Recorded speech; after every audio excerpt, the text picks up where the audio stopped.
49ers just made the statement of all statements tonight. Just absolutely destroyed the Dallas Cowboys. Hopefully, everybody in the Dallas Cowboy community is doing okay. We had the Behind Enemy Line show just a couple days ago, and they were just so confident that tonight was going to be their night. And somehow, David, the Dallas Cowboys, who have spent the last two off seasons preparing to beat the San Francisco 49ers, have had the gap widened against them. It is absolutely crazy to think about. We're going to talk about the game plus much more next.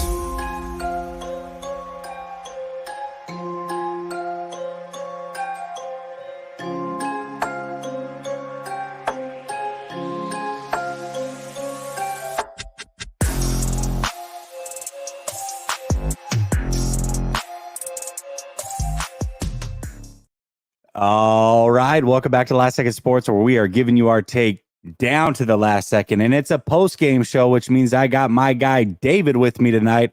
How about them Cowboys? Yeehaw! Woo! How about them boys? I'm I'm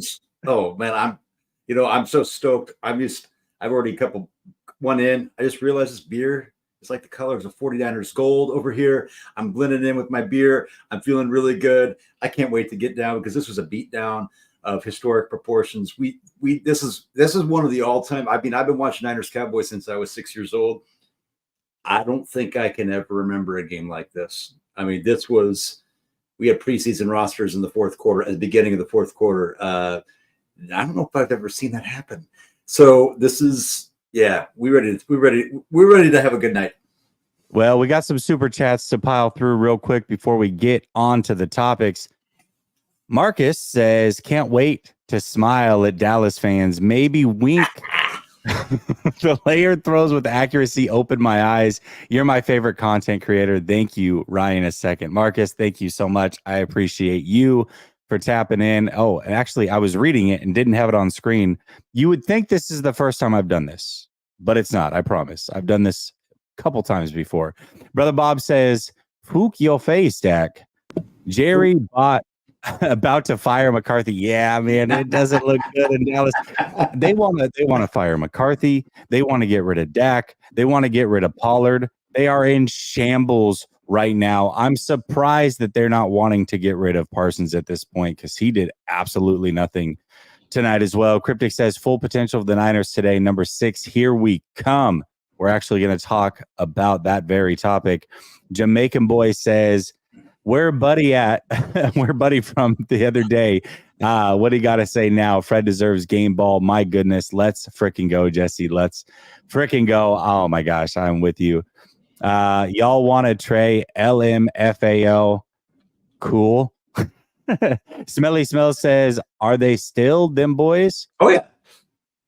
Yeah. Yeah. I mean, except for the 49ers are men. So we got that. And then Keith Murphy says, I thought 35-14. I was wrong. Yeah, I think Brother Bob might be the closest out of his prediction. Not going to lie. Strawberry React says, Jesse, you were right.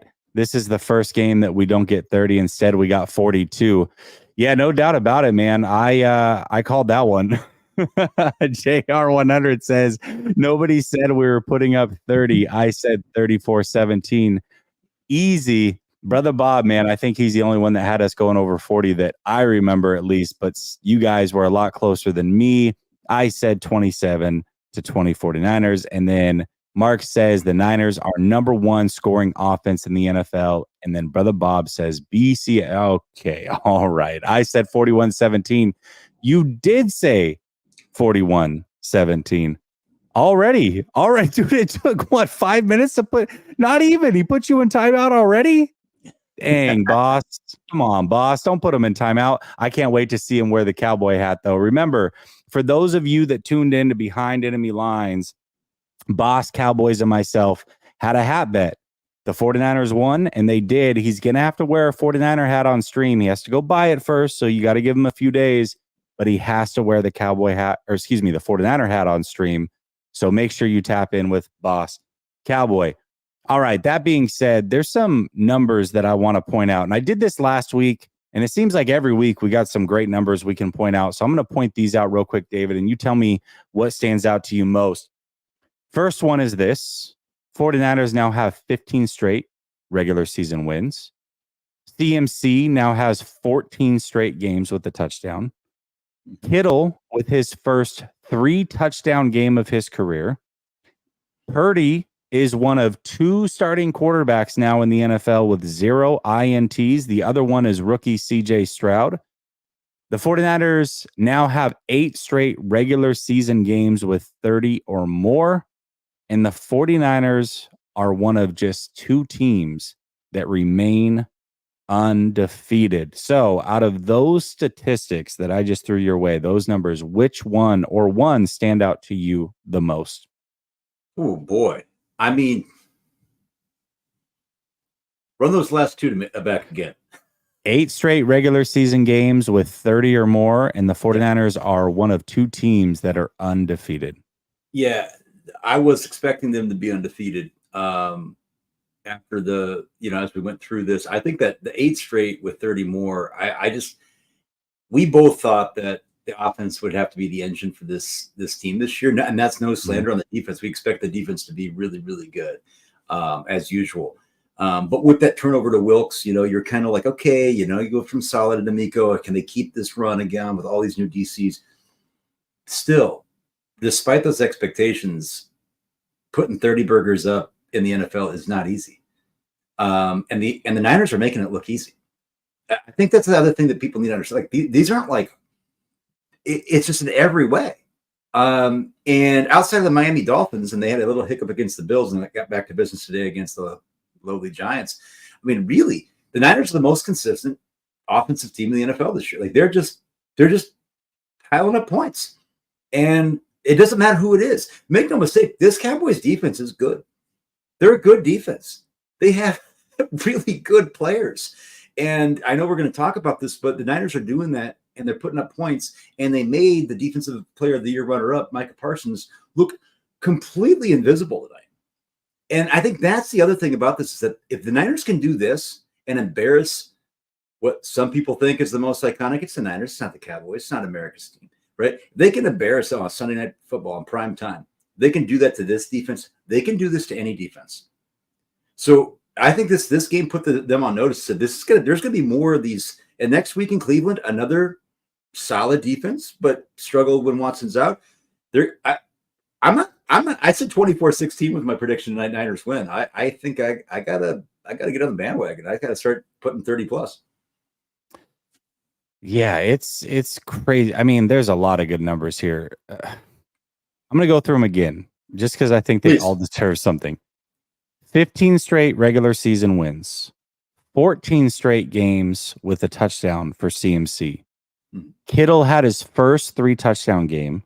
Purdy is one of just 2 starting quarterbacks in the NFL without an INT. Yeah. Believe it or not, rookie CJ Stroud is the other. 8 straight regular season games with 30 or more, and the 49ers are one of just 2 teams that remain undefeated. The other one is the Philadelphia Eagles. Absolutely incredible right now. This is regular season wise. I mean, playoffs are another thing. We'll figure it out as we get there. But regular season wise, this is probably the most impressive regular season team going from last year into this year that I've seen as a 49er fan. It's crazy. Yeah, and I think the stat that you talked about, I mean, all of those are incredibly impressive. I know we're going to get there, but me behind the scenes, like I've always really, I wanted Brock Purdy to be this guy from where I grew up rooting. It's become evident to me over the last couple of weeks that this kid just, it's not intangibles either. He's balling. He's dealing. He's short, intermediate, deep. He's confident. And when you got to have you have to have a 4-leaf clover every now and then not to throw a turnover. But the fact that he's been able to keep doing this, there's something to it. And I have to, I don't want to go full homer here, but I guarantee you right now, the 49ers are the team that no NFL team wants to face. They don't. Oh, hold on a second. If there's a night to go full homer, tonight is that night, David. Well, go all the way. So I'll just say this. I'm going to really double down on this because I've been very nuanced about Brock. I loved him. I root for him, but I've like objectively critique any player as they go through.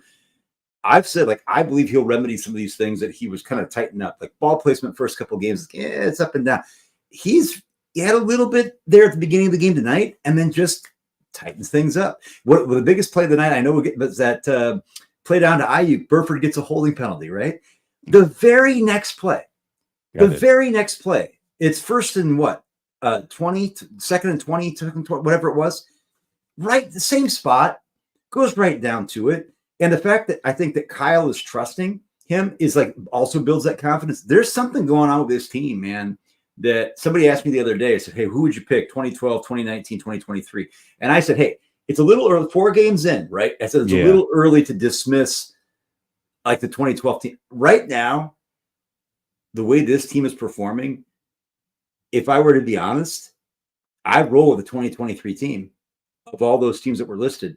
I'd roll with that team right now because I think that they're really firing on all cylinders. I don't want to get too far ahead, but yeah, I think that Brock deserves his flowers, and I know we're going to get there. Well, let's not forget it's tough because I think living in the moment, I would definitely take the 2023 team. And I mean, we know those other 2 teams didn't win the Super Bowl, and this team still has a chance. The 2019 team scored 29.9 points a game as well for a whole season. Like that was, the offense was top 3, the defense was top 3. That team was clicking. The difference though is that, well, 2 differences. One, CMC, right? And then Brock Purdy. You just trust him so much more than you did Jimmy G. And it's funny, I got a message today. You guys all know Tommy Huxley in the chat. He'll be in here if he's not already, but he sent me a message before the game. He's like, "You nervous?" And I said, "No, Jimmy G's not playing. Why would I be?" So, and I wasn't joking. Like, it sounds like, kind of mean to say or whatever, but no, I'm not joking when I say that.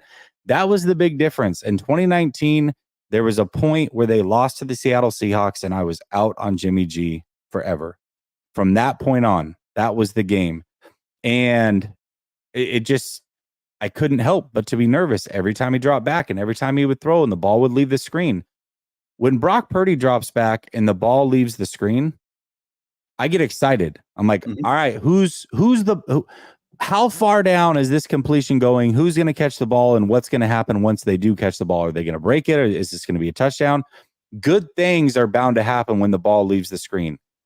I did not feel like that in 2019. And that is the biggest difference. Just going off of a gut feeling, certainly this team feels like a team that really could do something special. It does. Yeah, and I think that what I see though is that you talk about. I don't want to talk about former 49ers too much. Like I'm not going to dwell on Jimmy or Snyder, but like there is this confidence at quarterback and cornerback and any of these. Like confidence is king, and that I don't even call that like an intangible because like the confidence. Like I tell my students this all the time. Like confidence in nothing is just like mediocrity that struts. Right? Like you could have confidence in yourself and like still fall flat. Right? And like walk around like you're cock of the walk and you're nothing, right? Brock is just not like that. And like there were times with Jimmy where you'd see like a mistake and you kind of like you'd almost see it creep into his face. You'd even see that a little bit. And I'm like with Trey, there's times where you kind of felt like, okay, you're internalizing. We talked about it. Yeah, we talked about it. I don't see that with Brock Purdy. I just don't. And I also see that Kyle, not for whatever reason, we know the reasons, but Kyle clearly trusts Brock Purdy. And Brock is, I think somebody said before the game, but how humble he is. He's like Mr. Boy Scout. He comes off as just like, off the field, but he gets on the field. He does flip a switch. And Kyle's talking about like how he's cocky. Like he's legitimately almost arrogant on the field in a way, like in the huddle, like he's going to hold you. And like this, you could just see it. Like there's no wavering. And there were games this year that you're kind of like, okay, things are getting a little tight. And he stayed cool. This game, there was like, how many moments in this game were there when you felt, oof, Like I always get, Niners Cowboys, like my kids were in the room with me. Like I get nervous for that because that's my childhood, right? Like these are like the big game, right? You're thinking like very early on at the first drive. I think it was after the Christian McCaffrey fumble. I think after that, I'm like, that win. And then I was even keel the whole game. Like you just expect to win. This is where this team is. Yeah. CMC is human, by the way. He fumbled today. That was crazy to see. Flav says, could you imagine if Brock actually got to throw the ball in the fourth quarter? He would have another 5 to 10 TDs easily, clearly leading the MVP race. Yeah, maybe. I mean, I still would go with CMC, but I wouldn't be mad if it was Brock either. It should be a 49er at this point. Either way, like that's a win. Big Hex says, how about the 49ers Armageddon defense? Sheesh. Jesse Wade says, Cowboys have better weapons. What a clown. All right. Listen, let's not pepper my old guess. He's gonna be here. He'll hold his head high for sure, but that definitely doesn't look like a great take today. I get it. Brother Bob says, we better win the Super Bowl this year. No excuse. Agree. Definitely agree. Flav says next week is a huge trap game, but if they get out with a W, we could start 11-0. Oh, Flav, we're going to talk about that. Brother Bob says, I have to give Kyle credit. All 4 TD passes were wide open. He was in his bag, and not only was Kyle in his bag today, he was mad that they weren't putting up more points. He was pissed. At halftime, he's like, yeah, we should have scored more. Like, dude, okay, that's great. What's up, Weston? How you doing, man? He says, let's go. Rocking the 49er gear in the picture. Matthew Sanders says, in the immortal words of M, whatever happened to catching a good old-fashioned passionate ass whooping and getting your shoes, coat, and your hat tooken? That's exactly what that looked like, man. Exactly what that looked like. Oh, we got AI Brock over here. Yeah. BCB says, I'm here for my receipts. Okay. Send them over. I'll post them. Steve M says, Jesse, glad you don't have to wear that stupid hat, dude. Trust me. That was the only thing that made me slightly nervous is I might have to wear a Cowboys hat. Matt says, Fred Warner, DPOY candidate. Man, in a team full of stars, he sure was special. There was a play there, Fred. You see this all the time, but sometimes you don't see it because it's not the throw that goes to that player. And when you're not watching all 22, you don't always notice, so they don't highlight it. But he's trailing Brandon Cooks. Yeah. Now, granted, people's like, oh, Brandon had him beat a little bit, but he didn't because Dak had been flushed from the pocket, so he couldn't make that throw until he got set. And Fred's right there, like going 50 yards down the field. Like not he wasn't drifting back in like some single high and then catches him up like from the line of scrimmage. Yeah, and these are the things that don't show up on a PFF grade or what. I want to say this. I get a PFF grade of Fred Warner, and I just throw that in the trash. Like honestly, if it wasn't 100 after today, then yes. Yeah, it's just ridiculous. Like it's ridiculous what he does and what he brings. And the only thing I would say about Fred is that I keep saying that I always text you guys about this, like. When it works, it looks great. But like I'm always, don't send Fred on this stunts or like on these because like he's so valuable in coverage. Like, and when you could put him on a guy like Brandon Cooks, that's linebackers can't do that in the NFL. He's the only one that can do this. Yeah, it was crazy watching him because it was before that play actually, but there was a play where I forget exactly what ended up happening on the play. But I could only watch Fred Warner carrying a receiver up the seam 30 yards downfield. Yep. Oh, and that's what happened. Dak ended up dumping it off, but he wanted to look deep in the seam. Yep. Fred Warner's in one-on-one coverage, no safety help over the top, just carrying this receiver 30 yards downfield like it was nothing. It's like, dude, you got to be kidding me. This guy's unbelievable. And Brother Bob says, Fred, MF and Warner stifled them boys. Yeah, dude, it's no doubt. It's Vito, baby, says, I was loud and standing up all game long for a great reason. I love this team, hoping it's our year this year. Gosh, it sure does feel like it, man. It sure does feel like it. 14 Niner fan LA says, Collinsworth did an amazing job spitting out absolute facts about Brock. A true QB Y'all really wanted Trey because of his strong arm and height. Learn football.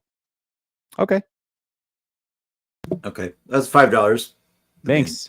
Thanks. Flav says, not going to lie, I cringed for Trey when he was warming up garbage time after Brock was pulled after 3 quarters and 4 tuts. That's got to be tough.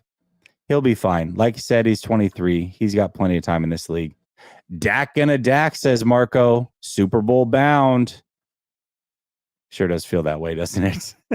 JC says, would love for you to do an instant reaction show on your own.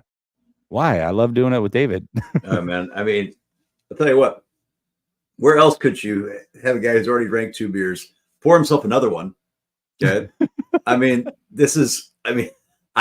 I wouldn't mind Jesse being on his own either. I just drink more. If David wasn't here, then you wouldn't get things like hashtag every inch matters. No, after a post-game show. And I was going to ask you about that because, like, you know,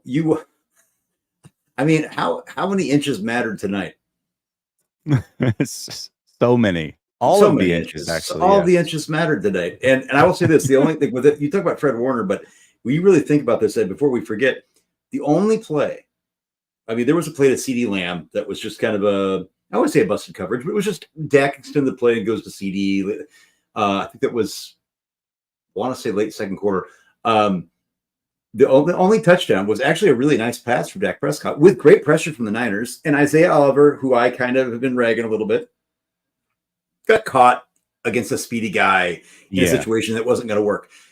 That was the only play that the Cowboys really capitalized on that you could say, like, oh my goodness, like you really burned the 49ers defense on this. That's impressive. With the stable of it. And I know it's not a Fred Warner topic, but wow. I mean, really think about it. Like it was a CD Lamb play and that's it. And what the big Achilles heel the Niners defense had at the end of the year last year was the penchant for giving up big plays in the secondary. And I've been talking about before, like the idea, like, I'm a little bit worried about Ambry and Isaiah Oliver and things like that. But wow, just incredibly impressive. It seemed the way the 49ers were acting tonight was almost like, and if anybody in the chat, because one thing that we need to talk about is one thing we need to know is what's going on with Aaron Banks and if there's an update. So if anybody hears it, sees it, whatever, throw it out in the chat. I would love to see it. Not sure what's going on with him. That's like the only like downer from tonight. And when you hear biceps, you get worried that it's torn. Usually players don't leave because of pecs and biceps unless you've got some sort of serious injury. So if anybody knows what's going on with Aaron Banks, if they hear it in the post game or whatever, let us know. I would love to hear exactly what that looks like if they talk about it. But yeah, that's like the only thing that came out of tonight that has me a little bit concerned is that injury. Really the first kind of big one of the year. So while I'm thinking about it, just want to throw that out there. David, do you think the Cowboys are frauds or the 49ers that good? Yeah, and I know this is going to be Jesse hit these topics to me like in the halftime because we're looking at like, okay, we're pretty confident it's going to become a win, right? I was going to tell people that. That's how confident Jesse was at halftime. But and Chris Collinsworth talked to it. And I think Chris Collinsworth just was talking about it because he was looking at what the media would say. And Chris said, like, no, look, do I think the Cowboys, do I respect the Dallas Cowboys? Sure. Am I afraid of the Dallas Cowboys? No, nobody else is either. After this game, like they're going to respect them, but they're not afraid of them. And so this idea but because the 49ers made them that way. Now, granted, the Cowboys hadn't played anybody, right? Well, the 49ers, to be fair, had played the Rams without Cooper Kupp, but still a team that's actually played the Eagles tight today. But they hadn't played anybody really other than that. So they go up against this team that's supposed to be like top of the, what do they say? There's like the fourth game in NFL history. Fourth game in NFL history where there's two teams that were scoring over 30 points a game and giving less than 15 points a game. I mean, that's crazy. Like, how is that like fourth in NFL history? So you can't say, and I know it's early in the season though. That was the caveat, right? It's not like meeting in week 13.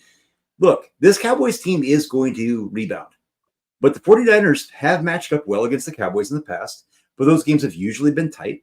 And this is different. This was a beatdown. And the Cowboys, are they quite as good as we thought they were? No, probably not like number 3 team in the league, but are they a top 8 team in the league? Yeah.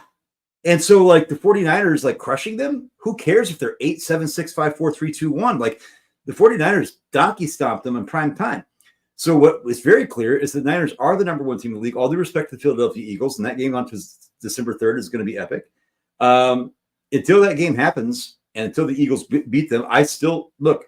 I'm not the Niners are the best team in the league, and I don't think it matters.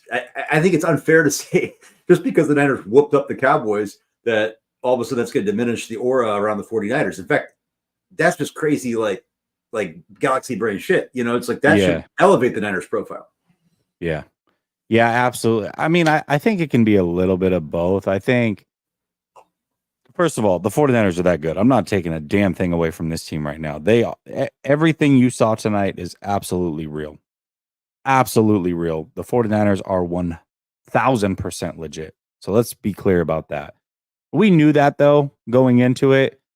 They just put an exclamation mark on it tonight. So that is legitimate. 49ers are legit. I think the Cowboys are also fraudulent.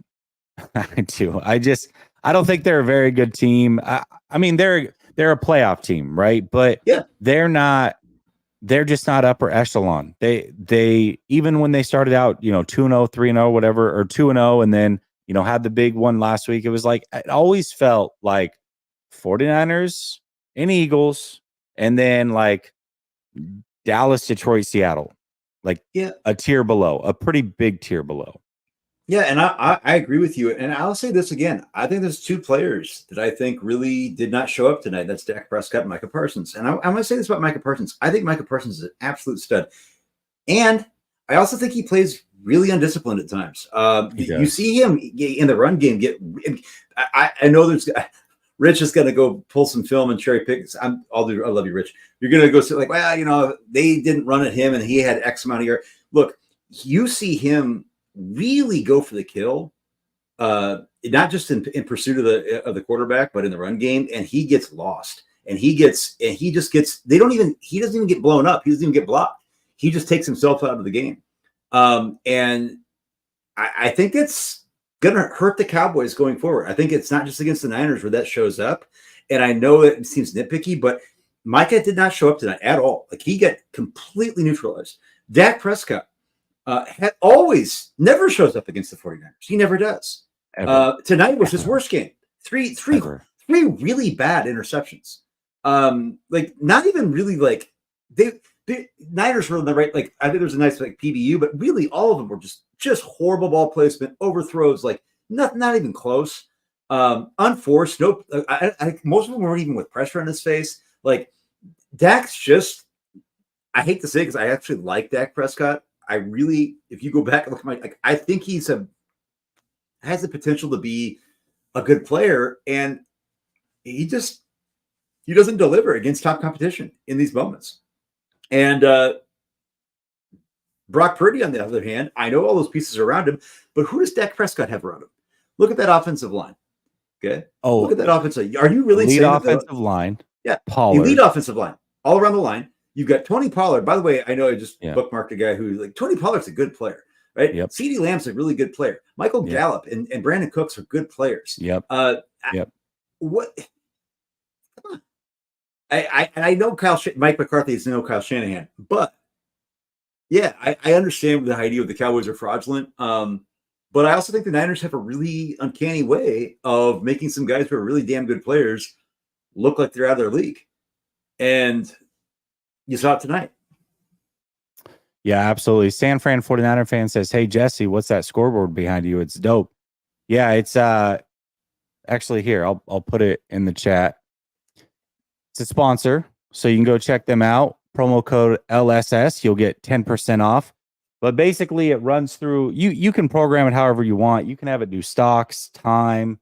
I have it do NFL scores, standings. It'll show my YouTube channel stats. And then the last thing I programmed it for tonight, you're going to see, it'll say Dallas Cowboys suck. That's what you'll see it rotate through tonight. So wait till you see the Dallas Cowboys suck. It's pretty dope. definitely check them out. Promo code LSS for your 10% off. What's up, man? Oh, no, I was going to say live programming. I would just program it to say hashtag every inch matters. And the Dallas Cowboys suck is really good. Yeah. I'm going to do that, though. I figured Dallas Cowboys suck for tonight would be perfect. Yeah. Joey Mellon says San Francisco truly did Lance a favor. His odds of starting went way up tonight. Yeah, I don't know if it'll get done in Dallas either. I really don't know. I'm curious to see what happens to his career for sure. But, I don't know if Dak's it either.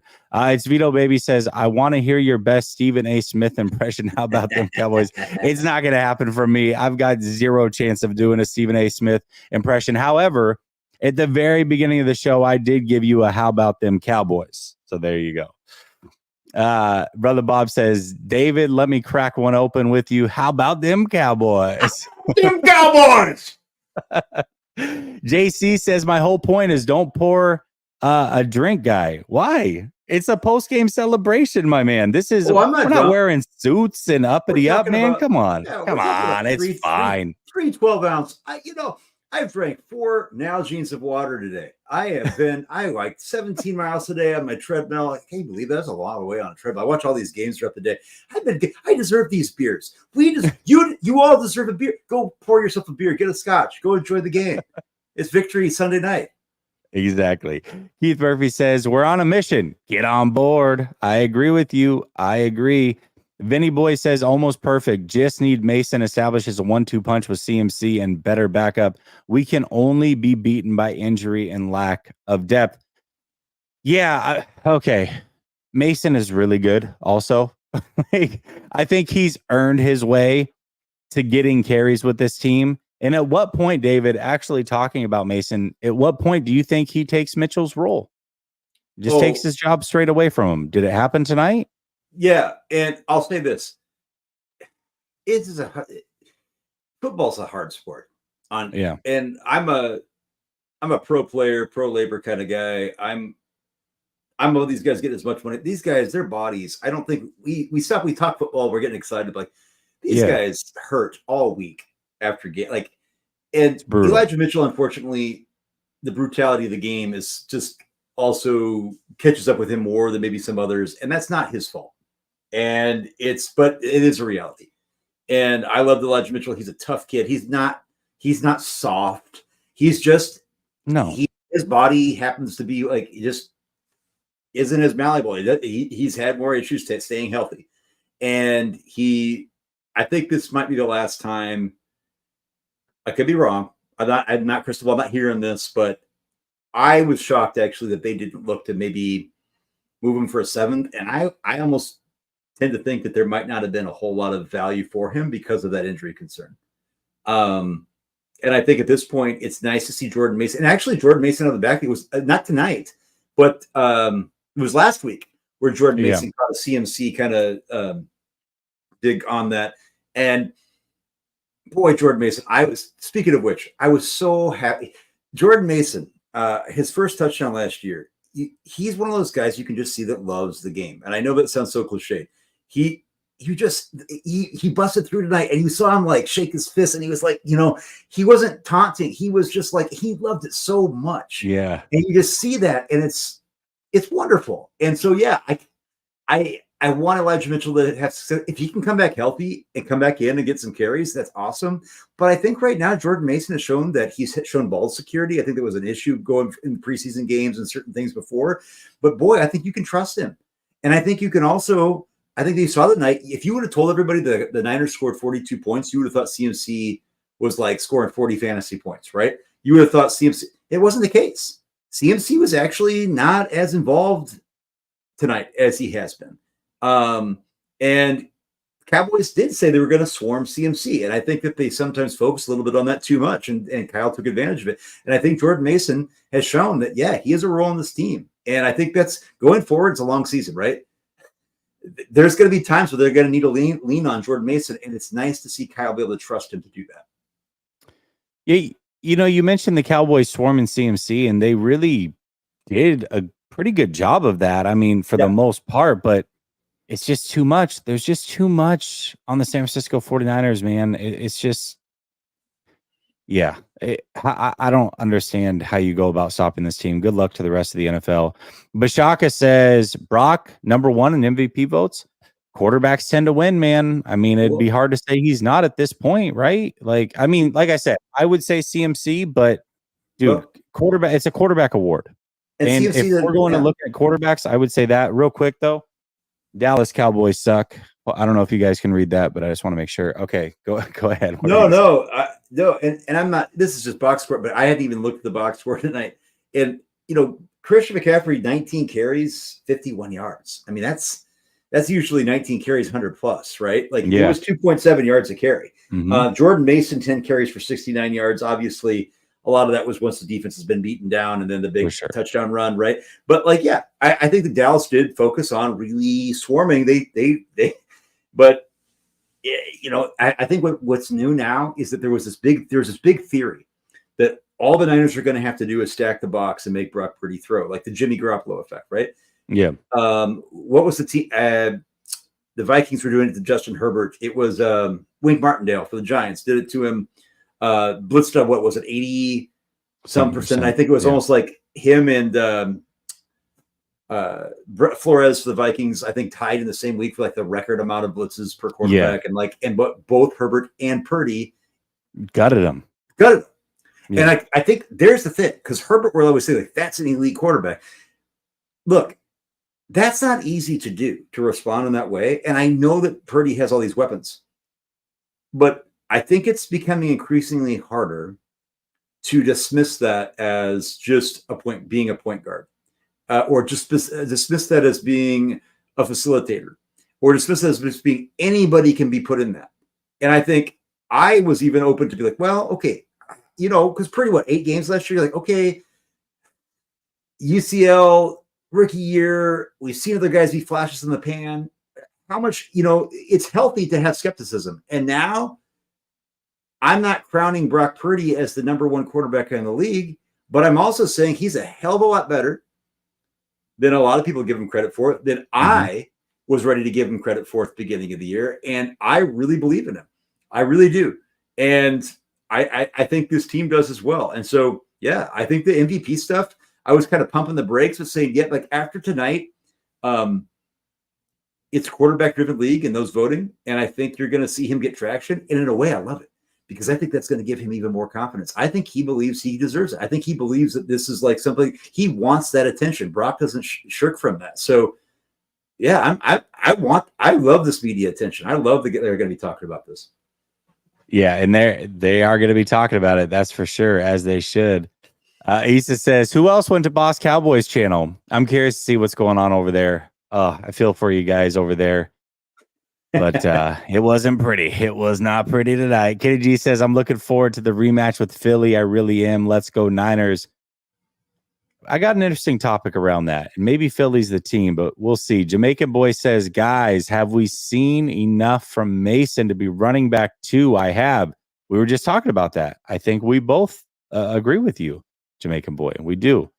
Flav says, Niners 3 next week, are -3 next week. Browns coming off a bye, early game. I think we'll actually have to play a full game and face adversity for the first time this year.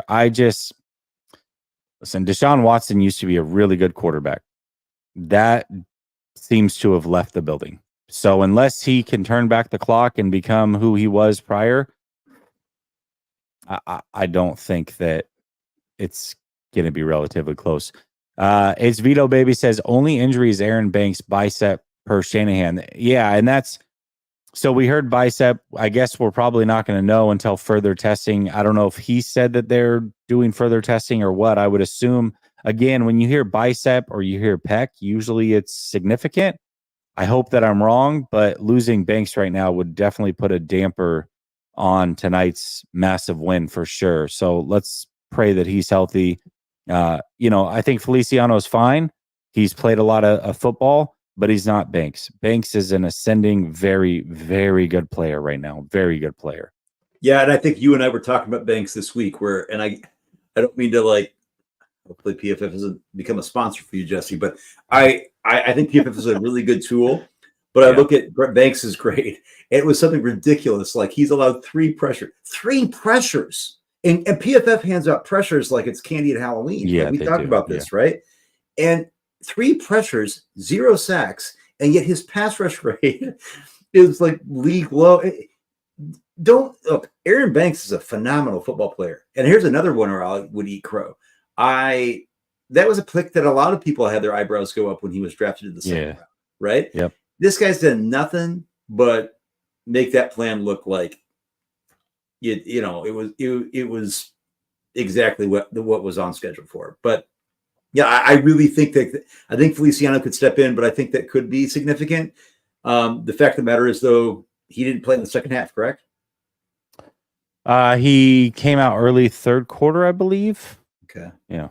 Hope it didn't come when he was jabbing the guy. I know, that's honestly, I was thinking that too. I thought he played a play after that. I could be wrong. Yeah, I know, man. That would suck.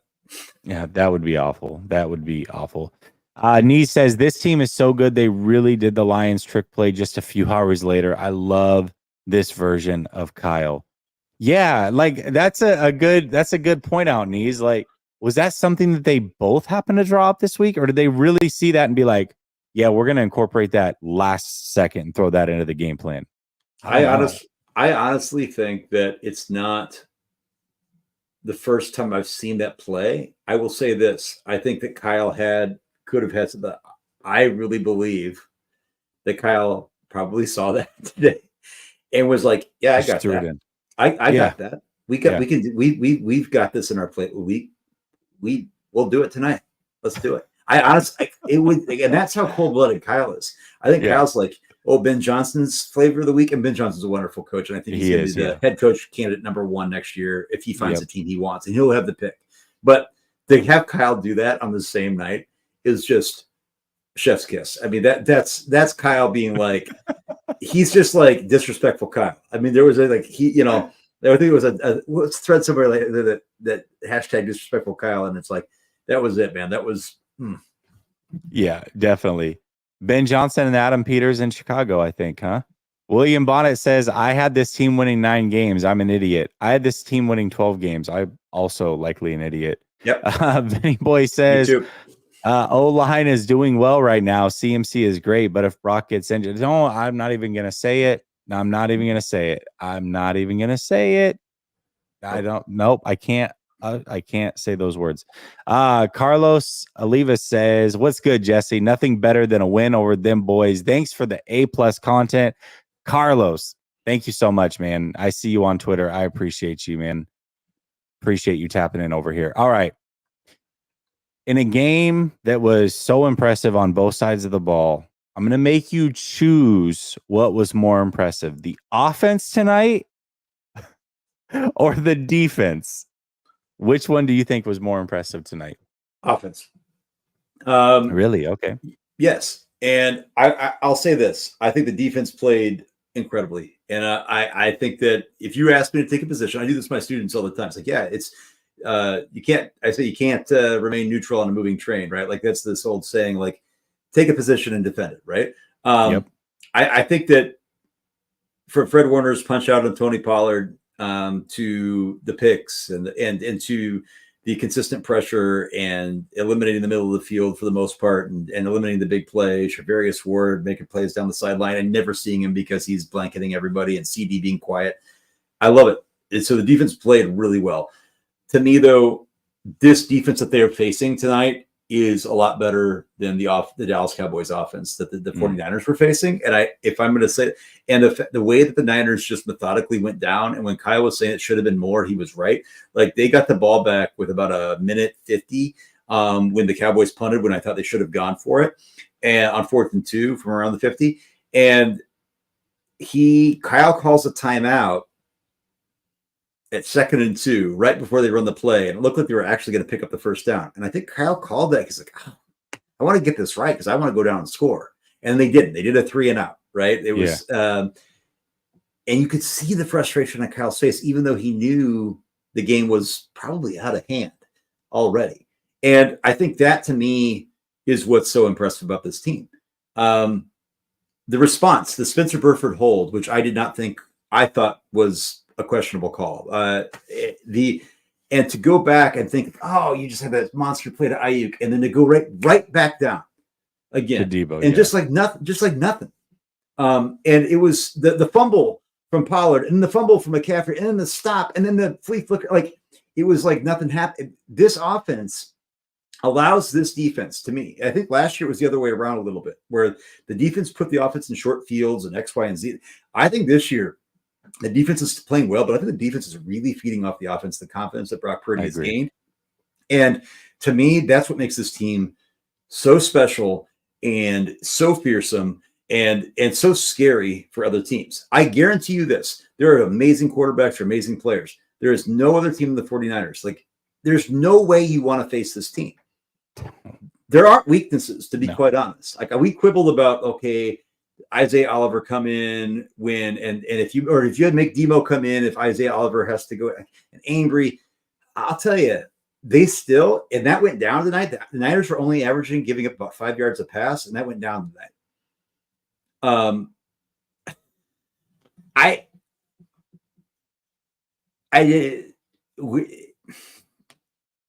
So it's tough to call, but I will say the offense. Yeah, it is tough to call. And, we've talked about it a million times. I feel like where we thought that this team this year would transition into more of an offensive dominant team than defense. Yeah. And I think that that's certainly played out. You can go either way tonight. I just think, and maybe the offense actually was more impressive, but this was the most impressive performance the defense has put on. So I'm going to give it to them for that reason alone. This was their best performance of the season as well. Maybe both offense and defense, actually, but this was the defense's best performance. Fred Warner was all over the place. It's funny because I tweeted it out and I sent it to you guys in the group chat saying Dak Prescott looks petrified. Immediately after I tweeted it out, he threw the touchdown pass. But realistically, when you look at Dak's eyes all night long, he just looked scared. He looked like he didn't want to be there at all in that game, to me. And to say this, you might be right on this debate, because there's little stats that you can look at that I don't like to box score scout, but there's certain stats that I always look at, and it's first downs. And to me, first downs are typically a sign of, how well you methodically pushing the ball down the field. Big plays happen or they don't happen, right? Yep. The 49ers had 8 first downs in the first quarter. How many first downs do you think the Dallas Cowboys had in the entire game? 6. Oh, no. The 49ers had 8 first downs early on in the first quarter, in the first several drives. Okay. So how many do you think the Cowboys had the whole game? 6. It was 8. Okay. 8. So okay. 8 to 25. Okay. 8 to 25. Like, you tripled them up on first. Like, you can't win. The Niners had 30 first downs, I think, against the Steelers. So, like, you see but again, that was an ass whipping. So it's like, the one thing I will say is the third down efficiency is the one quibble, and they got better tonight. But I think the touchdown was on a third down, and there was a big play. There was a play before that led to that touchdown. Was on a third down that led the Cowboys, I think, converted on 4 from 11, but they only had 11 third down opportunities. They never had the ball. So, and they had a bunch of turnovers. So that nullifies that. But yeah, that's that. If you wanted to go light a fire in the locker room and say, "Hey guys, you guys are awesome," but hey, let's clean this up and get off the field on third and longs. If they can do that consistently, I don't. Defense forced, what was it, 4 turnovers, and I want to say on the first 3 drives they forced 2 3-and-outs and a turnover, if I'm not mistaken. It was dominant on both sides. It was dominant on both sides, but man, defense was really good tonight too. Honestly, the real answer is both. That's the real answer, but it is. We're choosing. Gosh damn it. Okay. Looking at this 49ers schedule, and I don't think they're going to go undefeated. That would be the first time since the Patriots did it before they lost in the Super Bowl. Only one other time in NFL history has a team gone undefeated all the way through a Super Bowl, and that was the 72 Dolphins way before, when they were playing way less games. They had 14 game seasons then. Realistically, is there a game or a patch of games that look like they could be potential losses for the 49ers? And if so, when does that happen on the schedule? I know that it's hard to win week in and week out. I don't want to act like they're just going to blow everybody out, although they could. I don't want to be disrespectful to the NFL and other teams, but it just doesn't seem like there's going to be many chances for losses on this schedule. All right, I'll bite. And I don't think it's going to happen, but I'll say that the Cleveland Browns game next week, looks like it's going to be a rain game. Kind of be cool and rainy, kind of 50s, and weather can change, but it looks like it's like just steady rain forecast in that area for like weeks, kind of like it was in the Bay Area after Christmas last year. Yeah. You've got Deshaun Watson, who was medically cleared last week. I know he's not been the same player, but he was medically cleared last week, but he didn't play. And there was kind of questions about what that's it. The Browns have defensive players that can strike fear in you. They have guys like Myles Garrett, right? They have throughout, and they have guys along the offensive line that are really stout. They have weapons. And Nick Chubb is out, and so that's a big deal. But do I think that they're going to lose to the Browns? No. Do I think that in a potentially bad weather game, that they're on the road on playing a noon Central, 1:00 Eastern game, cross country can be tighter than it might be on paper? Sure. But even then, you got them. They're going to Minnesota. I'm going to be at the Vikings game, so they're not losing that. Okay. Sour Death Sam, meeting up with Sour Death Sam at the Vikings game. Like it's going to be unreal. We're going to paint Minneapolis red afterwards. Literally. I just made that up. I just want to. Just made the whole thing up. Good job. Yeah. No, not the whole thing. We actually are doing that. Yeah. I know you are. So then the Bengals, right? Then it's the Bengals at home before the bye week. And the Bengals it was funny today. It was like, oh, the Bengals are back. The Bengals are back. And look, all due respect, the Niners played the Cardinals last week too, but it was the Arizona Cardinals. They're coming back down to earth. It was 19 targets for Jamar Chase, which is pretty phenomenal. So, but it's at home. It's at Levi's. I honestly think the Niners are going to the bye 8-0. And at that point, you come back from the bye, and I believe it's so there's the next game at Jacksonville. At Jacksonville, I believe it's on like the November 12th. Then you're at home for Tampa, which you're going to be at. Yep. And then you're on the road in Seattle. Those three, okay. So not so much the Tampa game, but the Jacksonville game on the road in Seattle on Thanksgiving night on a short week. It's a short week, and you're going into Seattle. I think those are probably the two realistic games where you might potentially see some like chinks in the armor. And then you've got Philly on December 3rd. So there's going to be some interesting, There's going to be some games that you get excited about. I think the Bengals will probably be the next one that I'm excited about. If the Bengals do show that they're kind of getting back to form or what we thought they could be, we'll see. I mean, if they hang another loss, then, that excitement goes out the window. But, maybe you can get excited about the Bengals game. I don't know about you, David, but I almost feel like I'm trying to find reasons that they could lose just so I can be excited about a game, maybe, because it's like they're just so good at this point. Like, can we just fast forward to the playoffs already? Like that's where my mind frame is at. I just want to get to the playoffs and win a Super Bowl. Well, yeah, I want to get past all this crap. That's where I'm at. But when I look at it, there's a 3-game stretch, and it's exact. You ended on it. Seattle, Thanksgiving, Philly, Seattle. That's the 3-game stretch. If they somehow make it to that stretch undefeated and then come out of that stretch undefeated, that's probably it. Like that's probably it on the season. That's the stretch for me that I'm looking at. And I think you're right, though. Like the nerves of the game as a fan are part of the fun of being a fan. I mean, I can remember watching the Cowboys Niners. I have zero so far this year. I was actually very confident the Niners were going to win tonight. But then you kind of get in. I was actually never especially when they go down the first drive and just like march right down the field. I was like, oh, this is they're winning this game easy. But back in the 90s when they played the Cowboys, I can remember 94. I was 12 years old, but I remember it vividly. I see the clippings on my newspaper clippings on the wall. And 21-14 was the score, I want to say, regular season. And that was that regular season when the Cowboys kind of had their number. They beat them, and they had to go beat them in the NFC Championship game in Candlestick. And those games were tight. Those games were like, even the regular season, it was like nerves the whole game. Like it was. And so that's what's interesting, though, is that I think this Dallas team isn't bad, but are the Niners really that good? And I'll say this: in the '94 season, the Niners got beat 40-8. I think it was week 3 by the Philadelphia Eagles in Philly. Yep. Okay. Yep. This team isn't going to get beat like that this year. No. I'll just say that. And the '94 team, to me, has the right to be one of the handful 5 teams in NFL history to say we might have been the best team in NFL history.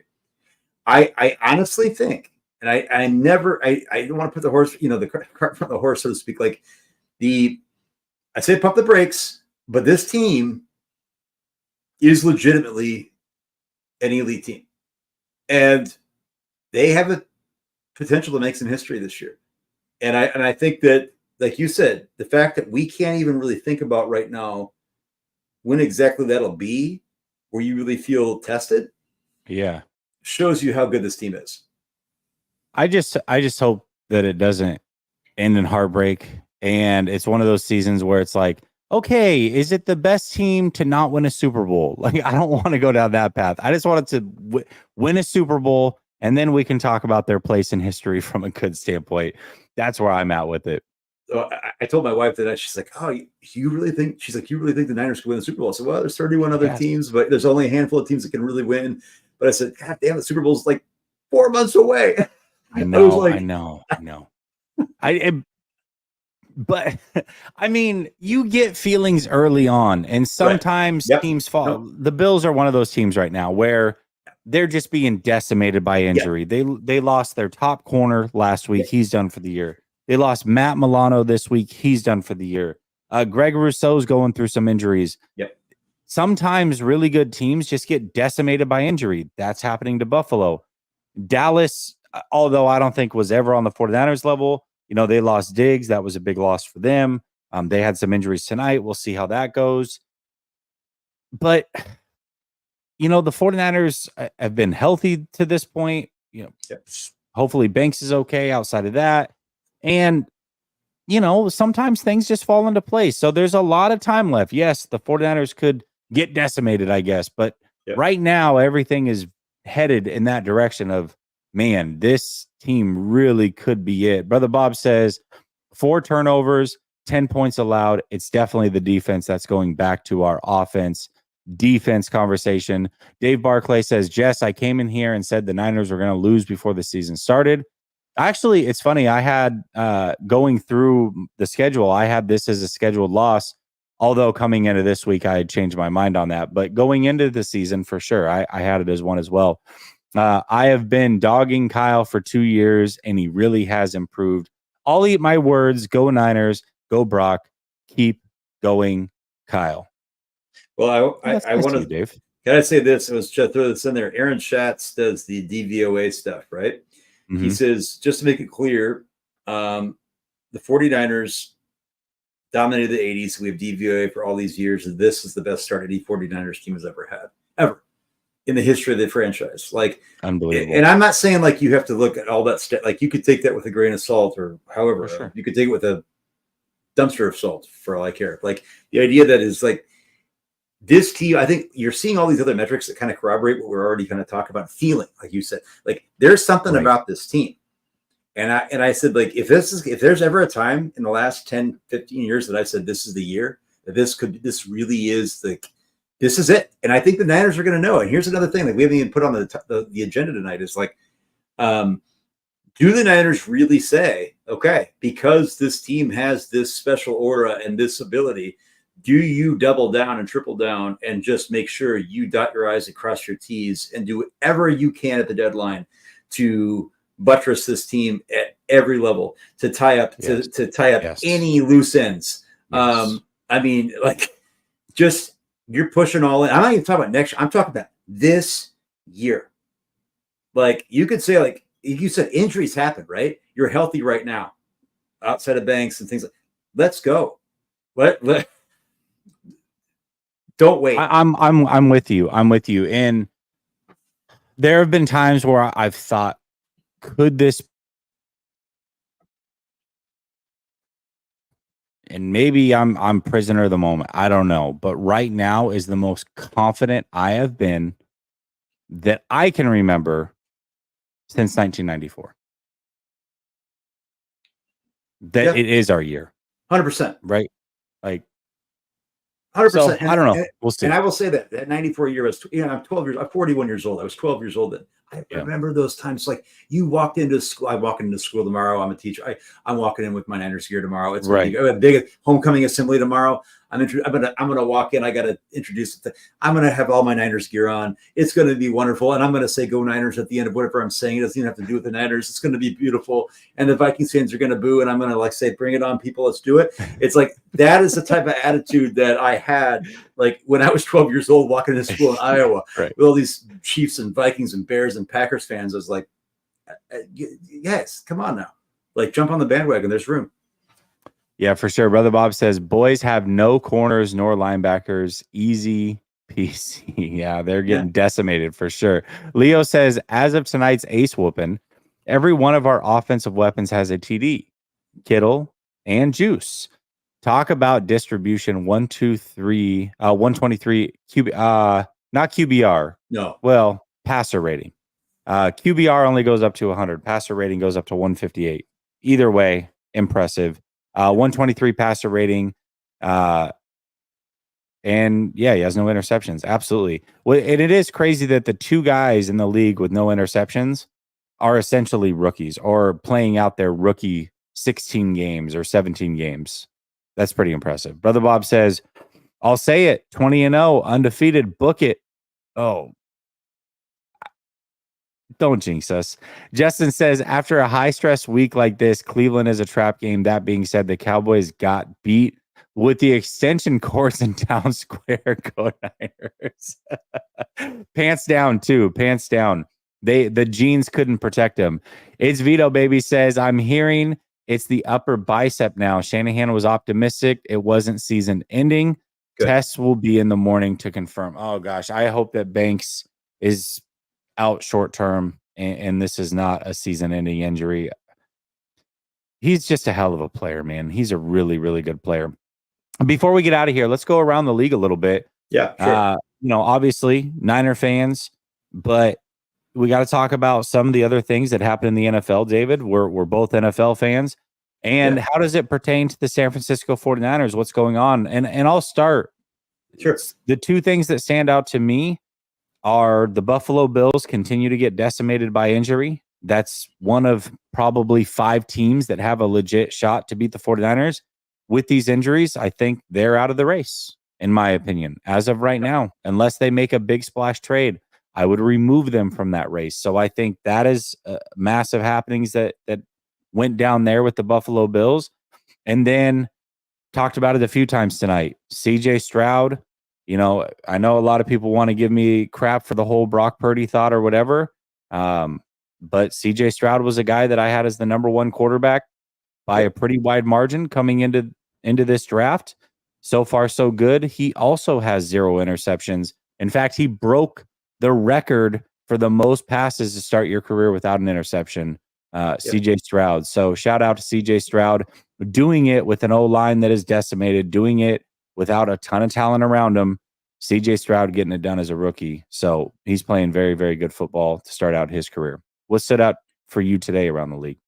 Boy, I tell you what, I told you guys I thought the Jaguars were going to upset the Bills. A lot of that had to do with the travel. I think there's something around the league that I think if you're going to have these international games, I know it's great for their brand, but it's not fair to have Jacksonville sitting there for a week, actually 2 weeks acclimated to London time. Bills play a home game last week against the Dolphins, big ups, and then you have to travel all the way across the Atlantic to get ready for that. I have no clue how that's fair.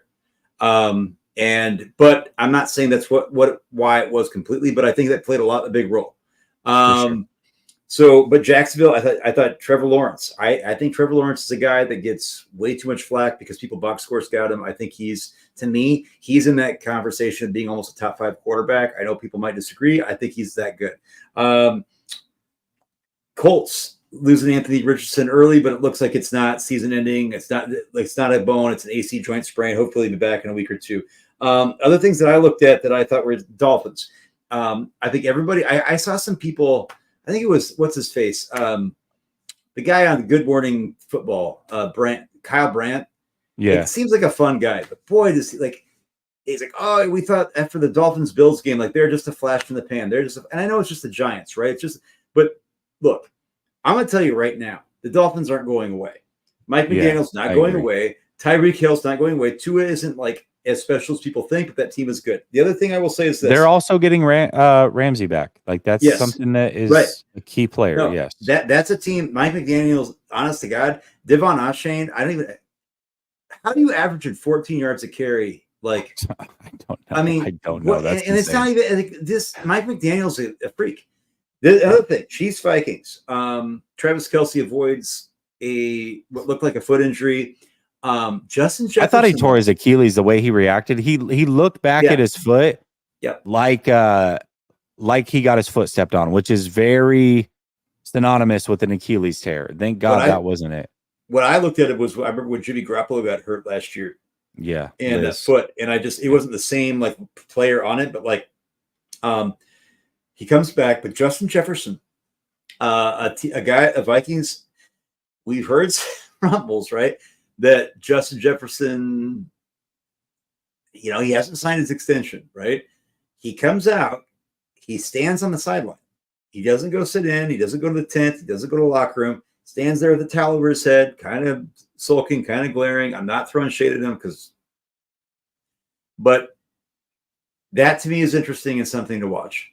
And I would not be shocked if Jefferson, if he had a hammy or whatever it was, I'm going to the game. So look, everybody says like, if I'm going to the game, I want to go see the best. Like, that's great. Like I want to see Jefferson play, but I want to see my Niners like just donkey stomp the Vikings. So I really don't care. The thing is that'll be something to watch. And I think that it'd be interesting to see the trajectory for the Vikings and how that affects Kirk Cousins' future, how that affects whatever KOC is trying to do there. And whatever it is, it does. The Vikings go into the Bears, and maybe those are two teams fighting for the number 1 pick, and they're playing in Soldier Field next week. So that's my around the league. Interesting. Yeah. One more thing that I want to point out, NFC West, Arizona Cardinals lost, Rams lost, Seattle had a bye week. Yep. But the Eagles are the only other undefeated team, not nearly as impressive as the 49ers. I get that, but they are 5-0 for a team that had as many young players as they had, 2 brand new coordinators offensively and defensively, to have all those wholesale changes and still start out 5-0 and be one of just 2 teams. They are a team on the rise. And I'll say this, Swift is way better for them than Sanders ever was. I mean, he is way more explosive, much better player for that team. They're interesting. So I can't wait for that clash with Philadelphia either. I think that's going to be a hell of a game. The Eagles go to New York next week to play the suddenly a little bit more dangerous Jets. Breece Hall has no more pitch counts. Granted, they donkey stomped. I think the Broncos might be the worst team in the NFL. And Sean Payton is the most over. I'm sorry. If I could take 1 second and look in the camera, like, can we stop lionizing all these dinosaurs that coattailed all these Hall of Fame quarterbacks? Can we stop? Like, actually, can we be more pro labor to the point where we're saying, like, can we credit these like transcendental athletes for what they do and not saying like it's all product of the coaching? I think that Sean Payton came in cocky as hell, throw Nathaniel Hackett under the bus, and he looks like a complete idiot. And I don't even think they're trying to win at this. I think they're going to do a fire sale. And so they're going to New York, and then they host the Dolphins. So the same week that the Niners are going to be on Monday Night Football against the Vikings, the Eagles are going to be on Sunday Night Football the night before, hosting Miami. And that, I think, will be an interesting game. And I think that's the week where potentially the Niners remain the only undefeated team in the league. Definitely could be. Oh, man. I do think the 49ers are going to outlast everybody. I'm just waiting for that game to finally happen to the Philadelphia Eagles. It's Vito Baby says, we get Gregory next week. Think Yes. if he plays like an $80 million guy, that's a huge addition, especially since he's practically free. Excited for it. I actually do want to talk about this. I'm glad that you brought this up. So I did an instant reaction to the trade. At the time that I did the reaction, I literally didn't know what the compensation was. I didn't know how much money the 49ers were going to eat. I knew nothing. All I knew were his stats, which is I, for whatever reason, knew them. I don't know why. I look at way too many players across the league, but I knew that the best season that he ever had was around 6 sacks, and he had 19 and a half career sacks. That's all I knew. I just did a live instant thing as I was driving home. So now that the dust has settled and I know exactly what the trade was, there's nothing bad about that trade. Literally nothing bad about the trade. And it's interesting because there's been three trades happened within a day, essentially, that were very similar. It's like, hey, we give you a 6th, you eat a bunch of money, we get a 7th in the player, and you're just basically getting this guy out of your locker room. Yep. The 49ers with Gregory's one of those guys that has had some maybe issues in a locker room. And we've, when he was with Dallas, he had some things. But I've been saying for 2 years now that the 49ers can take on a guy like that. They can. They have a locker room that can take on a guy with a personality, maybe flaw or whatever you want to call it, of a Randy Gregory. I said it. In fact, I said it this week when I said the 49ers should trade for Peters out of the Raiders. Like, it's okay to bring on a quote unquote malcontent, I guess, if that's what you want to call it, because you have the locker room for it. He will conform this year. I'm sure he's going to want to win. This is a great spot for him. Maybe he's got one last chance at a payday. And if it's going to happen for him, it's certainly going to happen next to this defensive line with Chris Kosaric. The 49ers absolutely got a steal there. I love the Gregory deal. Absolutely love it. I love that you said that I think you've been saying this, and you got to be able to. You got the 49ers can stomach not having everybody on their team be like a polished George Kittle, funny, like canned humor kind of, like, honestly, like everybody's favorite like sponsor for Zinni glasses and whatever else. Like you can have guys that aren't Boy Scouts. Like, and honestly, I would argue, like, you talk about the Niners. Oh my God, 90s Niners and Cowboys. Oh my God, there were marquee players, but there are all kinds of players out there that weren't choir boys. Yes, like that was the whole Charles Haley. I mean, I can just keep going. I mean, like, I'm not even going to keep going. Like, it was just like half the roster was like that. Like, so I just don't. I mean, yeah. You can take on a guy like that. You can take on a guy or two like that. It's okay. I promise. The Chiefs have been winning all these Super Bowls, and they've taken their chances on plenty of guys, just like Gregory, right? So you can win that way. McDurbin, member for a month. Appreciate you, McDurbin. He says, did you know that Dallas was the more physical team? Yeah, that was definitely said for sure on Behind Enemy Lines, but we're not gonna hold it against them. Go check out Boss Cowboys and gloat. One last time, real quick, I'm gonna throw it in the chat. Glance LED, sponsor of the show. You've seen the sports ticker behind me all show long. You can do stock updates. You can do sports. You can do weather. You can do the time. You can make a custom message. If you have a YouTube channel, it can show your YouTube channel stats. Whatever you want, essentially, you can do with this thing. Promo code LSS. You get 10% off. Comes in 3 different sizes, 2 different colors. Check them out. Glance LED. That being said, David, thank you so much for joining me. And I will be back on Tuesday for a doubleheader. In the afternoon, on the East Coast, I'll be going with Coach this week, not Ryan. Ryan had to take care of some things. So Coach and I will be going Tuesday. And then at night, I'll be back with Sunil. And until then, peace.